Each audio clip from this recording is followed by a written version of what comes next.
湿気が体にまとわりつく7月の雨の朝でした。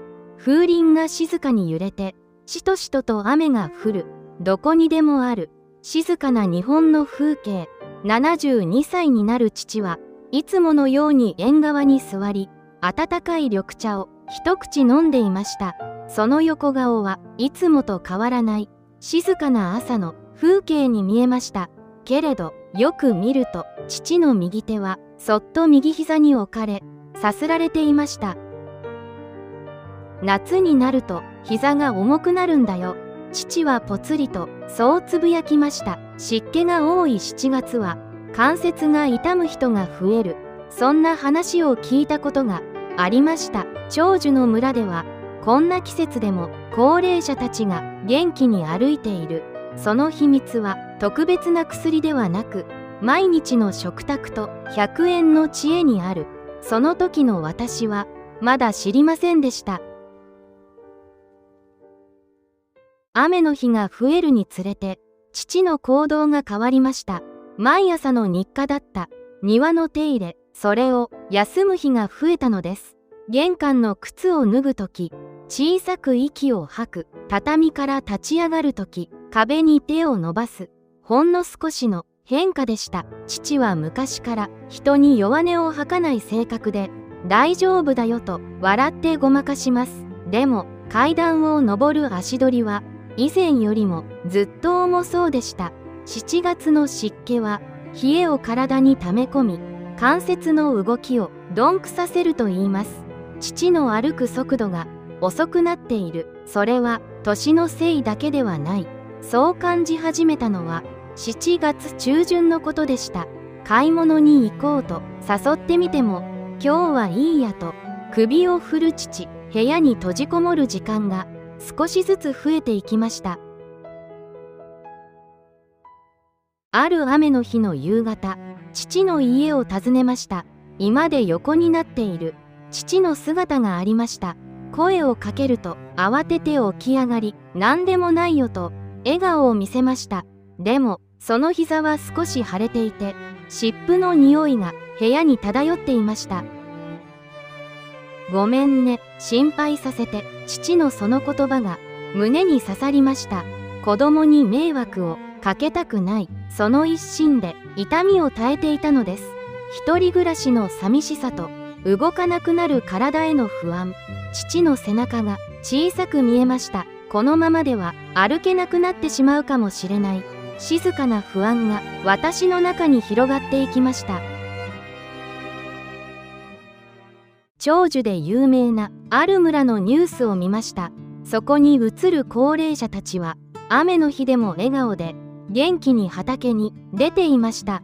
彼らが口にしていたのは高級なサプリメントではなく、昔ながらの和食と身近な道具でした。特別なことではなく、毎日の小さな積み重ね。膝の痛みは温めることと無理のない運動で和らぐことがある。私はハッとしました。父に必要なのは大掛かりな治療ではなく、日々の静かな寄り添いなのかもしれない。100円ショップで買える身近なもので父の暮らしを少しだけ変えてみよう、そう決意しました。次の週末、私は大きな買い物袋を持って父の家を訪れました。袋の中から取り出したのは100円ショップで買った柔らかいゴムボールとチューブでした。父さん、これで少し遊んでみない？父は不思議そうな顔をしました。椅子に座ったまま、太ももの間にボールを挟み、ゆっくりと力を入れるだけ。無理のない動きで膝の周りの筋肉を刺激する。これならテレビを見ながらでもできるね。父は少し照れながらボールをぎゅっと挟みました。未食の食卓にも変化を加えました。長寿村の知恵を参考に夕食のメニューを変えたのです。温かいお味噌汁には生姜を少しすりおろし、体を芯から温めるようにしました。お味噌は減塩のものを選び、豆腐とネバネバした納豆を添えました。発酵食品とネバネバ成分は関節の滑らかさを助けると言われています。さらに毎朝の緑茶をぬるめの白湯に変えてもらいました。朝一番に内臓を温めることで血行を良くし、体のこわばりをほぐす。お昼には青魚の缶詰を使った簡単な煮物を一緒に作りました。EPA や DHA が豊富な青魚は炎症を抑える助けになる高価な食材ではなく、スーパーで買えるものばかり。食後に100円のゴムチューブを足首に引っ掛けて軽く引っ張るストレッチ。お父さん、痛くない範囲でいいからね。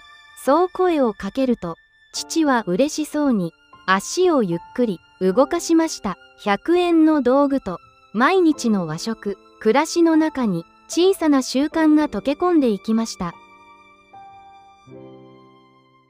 それから2週間が過ぎました。雨の日が続いていましたが、父の表情は少しずつ明るくなっていました。朝、家に訪ねると、父は自分で入れた温かい白湯を飲んでいました。膝の調子はどう？そう尋ねると、父はにこりと笑って立ち上がってみせました。壁に手をつかずにすっと立てたのです。毎日のボールハサミと温かいお味噌汁、小さなことの積み重ねが父の体に確かな変化をもたらしていました。庭に出てアジサイの花を眺める父の姿、その足取りは以前よりずっと軽やかでした。ありがとうね、直子。父の言葉に胸が熱くなりました。大げさな奇跡ではなく、静かな回復がそこにはありました。7月も終わりを迎え、夏の日差しが少しずつ戻ってきました。父は今でも毎日ボウルを挟み、生姜入りの味噌汁を美味しそうに飲んでいます。100円の知恵と昔ながらの食卓、それは体を守るだけでなく、親子の心と心をつなぐ絆になりました。膝の痛みに悩む季節も小さな工夫で乗り越えることができる。今日も父は軽やかな足取りで庭の手入れを始めています。雨上がりの空に小さな虹がかかっていました。